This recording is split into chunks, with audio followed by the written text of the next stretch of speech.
Hello everyone, welcome back to my channel Literature K Master and I am Parul Sharma. So friends, in this video we are going to learn top 30 most important quotes of Othello by William Shakespeare. So करते हैं start and the first quote of this play is I follow him to serve my turn upon him. This line is spoken by Iago in Act 1, Scene 1. Iago, who is the villain of this play, is expressing his deception. Here Iago is speaking to Rodrigo and explaining कि Othello की सेवा Iago क्यों करता है। Iago Rodrigo से कहता है कि देखो मैं ओथेलो के लिए फेथफुल होने का सिर्फ दिखावा करता हूँ, बट एक्चुअल में तो मैं उससे नफरत ही करता हूँ। मैं उसे गिराने के लिए उसके अगेंस्ट प्लानिंग कर रहा हूँ। मैं उसकी सेवा उसका फायदा उठाने के लिए और उससे अपना बदला लेने के लिए कर रहा हूँ। सेकेंड कोट है were I the Moor I would not be Iago. In following him, I follow but myself. Heaven is my judge, not I for love and duty. यहाँ पर इयागो फिर से रोड्रिगो को विश्वास दिलाता है कि इयागो ओथेलो से नफरत करता है और सिर्फ अपने फायदे के लिए ओथेलो की सेवा करता है। इयागो रोड्रिगो से आगे कहता है कि देखो अगर मैं ओथेलो की जगह होता तो कभी भी अपने जैसे किसी भी व्यक्ति को अपने साथ नहीं रखता, क्योंकि मैं उसके लिए लॉयल नहीं हूँ। मैं उसे सिर्फ अपने फायदे के लिए फॉलो करता हूँ और उसे लगता है कि मैं उसे सर्व कर रहा हूँ, बट इन रियलिटी मैं अपनी सेवा कर रहा हूँ और मैं उसे नहीं खुद को फॉलो कर रहा हूँ। But I will wear my heart upon my sleeve for dogs to peck at. I am not what I am. Act 1 scene 1 में ही इयागो रोड्रिगो को समझा रहा है कि वो अपनी एक्चुअल फीलिंग्स एंड अपनी फॉल्स इंटेंशन जो वो ओथेलो के लिए रखता है कभी भी किसी के सामने रिवील नहीं होने देगा, क्योंकि अगर वो ऐसा करेगा तो ये अपने दिल को निकालकर आस्तीन पर रखने जैसा होगा जिससे कि कोई उस पर चोट मार सके। मीन्स यागो कहना चाहता है कि अगर वो अपने दिल की बात सभी के सामने लाकर रख देगा तो लोग उसे क्रिटिसाइज करेंगे, उसे भला बुरा कहेंगे, इसीलिए वो ऐसा कभी नहीं करेगा। किसी को नहीं पता चलने देगा कि वो जैसा दिखता है वैसा वो नहीं है। It is silliness to live and to live is torment, and then have we a prescription to die when death is our physician. Spoken by Rodrigo in Act 1 Scene 3, and this line comes from a place of extreme emotional suffering. This is very dark thought जिसे अक्सर कोई ऐसा व्यक्ति बोलता है जो completely hopeless हो चुका है और जिसके पास अब जीने की कोई वजह ना हो। तो यहाँ पर रोड्रिगो को लगता है कि उसकी लाइफ अनबेरेबल है और दुखों से भरी हुई है और अब ना ही उसकी लाइफ का कोई उद्देश्य है और ऐसी सिचुएशन में जिंदा रहना मूर्खता है। जब हमारी लाइफ में केवल दर्द ही दर्द हो तो जीना मूर्खता है। अगर डेथ हमें इन दुखों से छुटकारा दिला सकती है, हमारे दुखों को हील कर सकती है, तो ये तो ऐसे होगा जैसे कोई डॉक्टर ही हमें प्रिस्क्रिप्शन दे रहा है। डेथ एक डॉक्टर के जैसे हो सकती है। रोड्रिगो की ये स्पीच हमें दिखाती है कि वो कितना निराश हो चुका है और उसे अब अपनी डेथ रिलीफ लगती है। यहाँ पर विलियम शेक्सपियर ये नहीं बताना चाहते कि हमें दुखों का सामना करने के बजाय मर जाना चाहिए, बल्कि शेक्सपियर यहाँ सिर्फ ये भाव दिखाना चाहते हैं कि लोग जब पूरे तरीके से टूट जाते हैं, जब उनके पास जीने का कोई रास्ता नहीं बचता, तब वो कैसा महसूस करते हैं। उस टाइम उस इंसान की क्या मेंटल सिचुएशन होगी जिसे लाइफ तो टॉर्मेंट लगती है और डेथ हीलिंग लगती है। Our bodies are our gardens, to the which our wills are gardeners. Spoken by Iago in Act 1, Scene 3.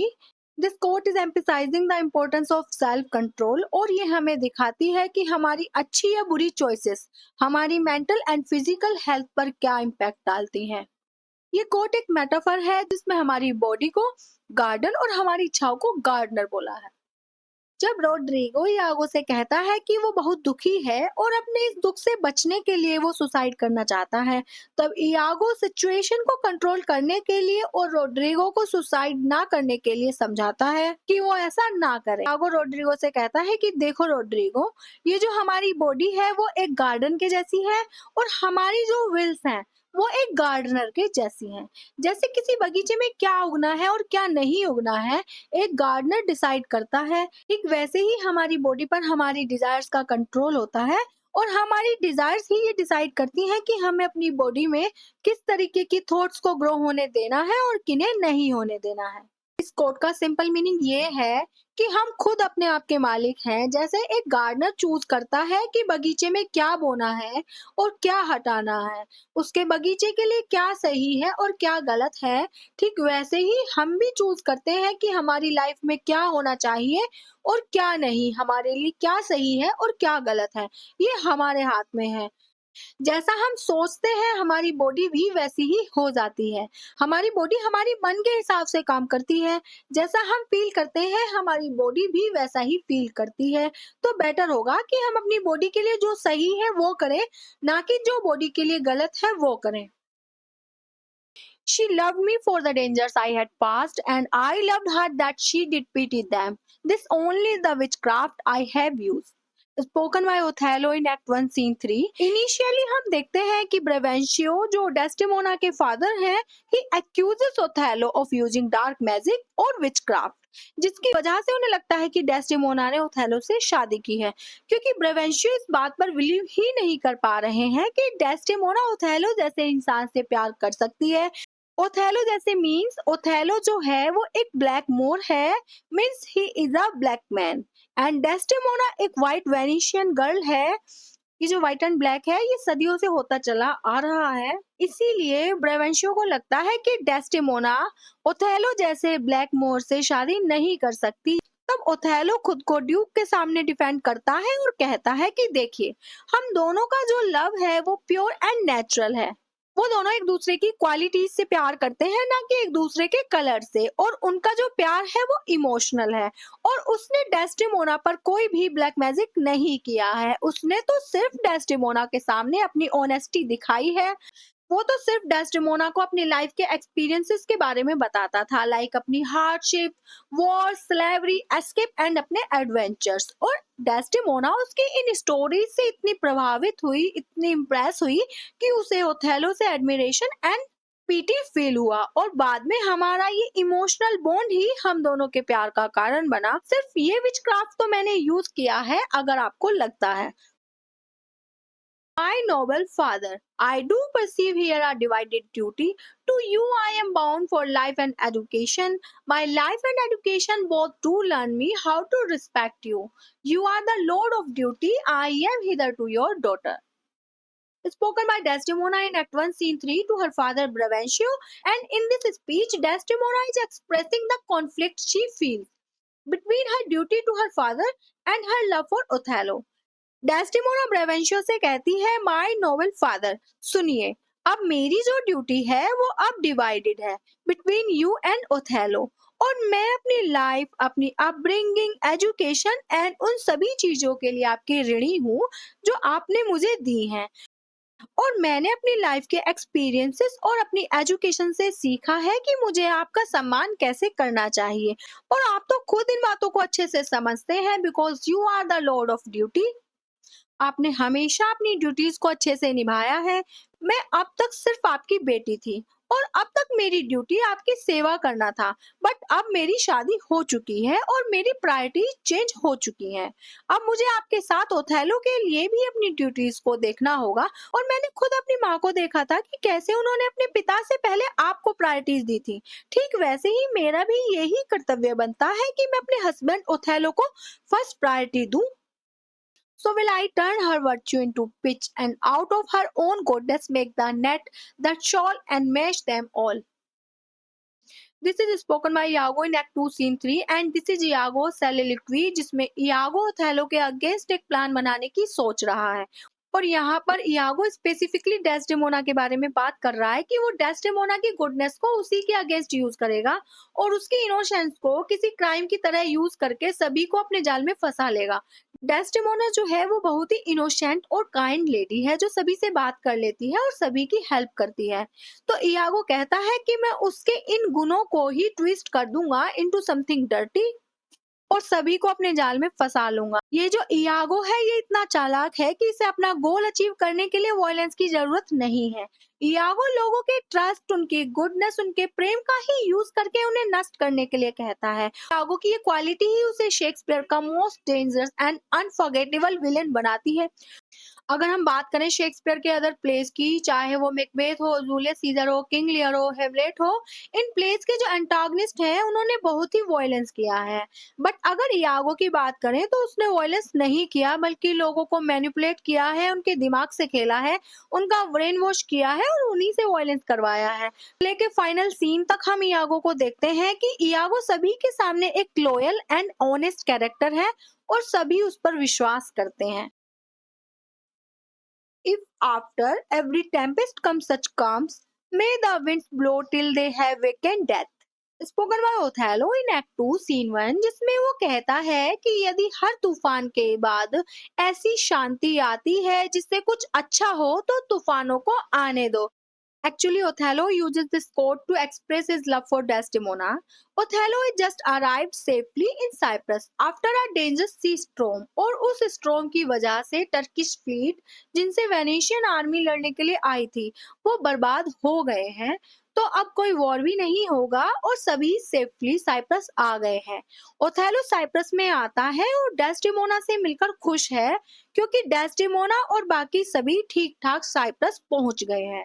Othello Desdemona से मिलकर प्यार और खुशी से भरा हुआ है और कहता है कि अगर सभी तूफानों की एंडिंग इतनी अच्छी होती है तो तूफानों को आने दो, भले ही उससे मौत क्यों ना जाग जाए। शेक्सपियर यहाँ पर ये कहना चाहते हैं कि यदि लाइफ में आने वाले दुख, सफरिंग्स, चैलेंजेस हमें बेहतर आउटकम्स की तरफ ले जाते हैं तो अच्छा है ये जीवन में आते रहें। I know, Iago, thy honesty and love doth means this matter. Othello is speaking to Iago in act 2 scene 3। Cassio की ड्रंकन फाइट के बाद जब ओथेलो वहां आता है तो ओथेलो यागो से पूछता है कि क्या हुआ था बिटवीन कैशियो एंड अदर्स। तब यागो, जिसने सारी प्लॉटिंग की है, वो ओथेलो को ऐसे प्रेटेंड करता है जैसे कि वो कैशियो का बहुत अच्छा दोस्त है और कैशियो को बचाना चाहता है, और ओथेलो को पूरा सच नहीं बता रहा है और वहां पर जो भी हुआ है उसे ओथेलो को सही से नहीं बता रहा है। ओथेलो इयागो की इस बात पर ध्यान देता है और इयागो से कहता है कि इयागो, मैं जानता हूँ कि तुम एक ऑनेस्ट एंड काइंड इंसान हो और तुम किसी के साथ गलत नहीं करना चाहते, और इसी वजह से तुम मुझे यहाँ एक्चुअल में क्या हुआ है नहीं बता रहे हो। तुम उस मैटर को कम सीरियस बना रहे हो जबकि यहाँ कुछ ज्यादा ही सीरियस हुआ है। ओथेलो को ये लगता है कि इयागो एक लॉयल, एक काइंड इंसान है जो कैशियो से अफेक्शन होने की वजह से कैशियो को बचा रहा है, जबकि सच तो ये है कि इयागो बिल्कुल इसके अपोजिट कर रहा है। वो सिचुएशन को मैनिपुलेट करके मदद करने का दिखावा कर रहा है और सीक्रेटली वो कैशियो को रुइन करना चाहता है और कैशियो से नफरत करता है। बट ओथेलो को तो इयागो पर पूरा विश्वास है। Reputation, reputation, reputation. Oh, I have lost my reputation. I have lost the immortal part of myself, and what remains is bestial. Spoken by Cassio in Act 2, Scene 3. यहाँ पर दिखाया गया है कि कैशियो अपनी रेपुटेशन को कितनी इंपॉर्टेंस देता है और उसके लॉस पर उसे कितना दुख है। कैशियो ने नशे में झगड़ा किया था जिसकी वजह से ओथेलो ने उसे लेफ्टिनेंट की रैंक से हटा दिया है, और इसके बाद कैशियो काफी परेशान है। वो कहता है कि उसके लिए उसकी रेपुटेशन ही सब कुछ थी जिसे उसने खो दिया है, और बिना सम्मान के, बिना रेपुटेशन के वो किसी जानवर से ज्यादा नहीं है। एक इंसान के तौर पर अब उसकी कोई वैल्यू नहीं है। Oh God, that men should put an enemy in their mouths to steal away their brains. Cassio in act 2 scene 3। जब कैशियो नशे में डूब जाता है और नशे की हालत में ही कैशियो रोड्रिगो और मोंटानो के साथ झगड़े में पड़ जाता है, जिसकी वजह से उसे अपनी जॉब से भी हाथ धोना पड़ता है। तब कैशियो बहुत दुखी होता है और शराब के लिए बोलता है कि ओ गॉड, लोग अपनी मर्जी से शराब को पीते हैं जो उनका दुश्मन है, भले ही ये उनके निर्णय और तर्क को खराब कर देता है, बट फिर भी जानबूझकर हम ऐसे काम करते हैं जो हमारे लिए हार्मफुल है। इस कोट का सिंपल मीनिंग ये है कि कैशियो शराब के लिए कहता है कि शराब पीना इंसान के लिए हार्मफुल हो सकता है, और हम ये जानते हैं कि शराब हमारे माइंड को कंट्रोल कर लेती है, हमारे निर्णय लेने की क्षमता को कंट्रोल कर लेती है, बट फिर भी जानबूझकर हम शराब पीते हैं। How poor are they that have no patience, what wound did ever heal but by degrees. ये बोला है इयागो ने शेक्सपियर इयागो इज सेइंग कि जिन लोगों के अंदर पेशेंस नहीं होता वो लोग वास्तव में बहुत गरीब होते हैं। उनके अंदर बुद्धि की कमी होती है, वो अपने दिमाग से गरीब होते हैं। यहाँ पर शेक्सपियर ने लेक ऑफ पेशेंस को पॉवर्टी के इक्वल बताया है। फाइनेंशियल पॉवर्टी नहीं बल्कि स्पिरिचुअल एंड इमोशनल। क्योंकि जिन लोगों में पेशेंस की कमी होती है वो गुस्से में और जल्दबाजी में रॉन्ग डिसीजन ले लेते हैं और बाद में पछताते हैं कि इसके बारे में पहले क्यों नहीं सोचा था। उस टाइम वो ये सोच ही नहीं पाते कि उनके इस गुस्से और जल्दबाजी में लिए गए डिसीजन का फ्यूचर में क्या परिणाम होगा। इसीलिए ऐसे लोग इंटेलिजेंटली एंड इमोशनली गरीब होते हैं। उनके पास विजडम की कमी होती है और पेशेंस इंसान की इनर वेल्थ है जो इंसान को दुख सहने और सही डिसीजन लेने की कैपेबिलिटी देता है। What he will do with it, heaven knows, not I. Spoken by Amelia, who is wife of Iago, and वो इसके साथ ही डेस्टिमोना की मेट भी है। एमिलिया ये लाइन तब बोलती है जब वो डेस्टिमोना का गिराया हुआ हैंकरचीफ उठा लेती है और उसे इयागो को देने के लिए अपने पास रख लेती है। क्योंकि इयागो ने कई बार डेस्टिमोना के उस हैंकरचीफ को लाने के लिए एमिलिया से बोला है और एमिलिया नहीं जानती कि इस हैंकरचीफ का इयागो क्या करने वाला है। तब एमिलिया कहती है कि पता नहीं इयागो इस हैंकरचीफ का क्या करेगा, स्वर्ग ही ये जानता है, मैं कुछ नहीं जानती। Men should be what they seem, or though that we note what they might seem none. Spoken by Iago to Othello in Act 3, Scene 3, Iago says these words to Othello during a discussion of Cassius' trustworthiness. इस coat का literal meaning है कि लोगों को वैसा ही होना चाहिए जैसे वो दिखते हैं, और अगर वो वैसे नहीं है तो उन्हें वैसा होने का दिखावा बिल्कुल भी नहीं करना चाहिए। This quote is all about the theme of appearance versus reality। पर ironically ओथेलो को ये समझा रहा है कि लोग अच्छा होने का दिखावा करते हैं। उन्होंने अपने चेहरे पर अच्छाई का मास्क लगाया हुआ है जबकि वो एक्चुअल में ऐसे नहीं है। और आयरनी तो ये है कि इयागो खुद एक डिसीटफुल कैरेक्टर है और दूसरों के लिए ऐसा बोल रहा है क्योंकि इयागो ये चाहता है कि ओथेलो डेस्टिमोना और अपने आसपास के लोगों पर शक करे। वो उसके मन में ये थॉट डालना चाहता है कि उसके आसपास के लोग अच्छा होने का दिखावा करते हैं और वो एक्चुअल में ऐसे नहीं है। Friends, if you found the video informative, then please like and subscribe to my channel and press the bell icon to receive updates on new videos. Thank you very much.